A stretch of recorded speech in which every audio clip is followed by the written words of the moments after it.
Duplicate করতে চলে এসেছি। তো আমরা এবার বেরিয়ে যাচ্ছি। জায়গাটা just wow, just wow, just looking like আ ওয়াও। ওই যে আমার দাওয়াত যাচ্ছে দেখতে পাচ্ছি। এই যে আমাদের মুটি বৌদি বান্ধবী, এটা আমার বুনু, এটা আমার আরেকটা মুটি দিদি, মুটি দিদি চলে এসেছি। আরো সামনে আরো 3 জন আছে, 2টো দাদা, 3টে দাদা। চলে এসেছি এখন। জাস্ট ওয়াও, পাশেই সমুদ্র।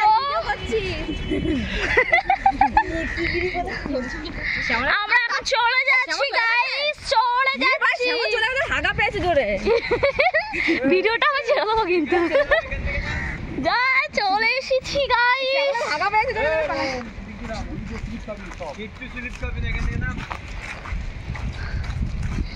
পড়ে যাবো ভাবছি, পড়ে যাবো না তো? নিশা সাবধানে। এবার আমরা নামবো।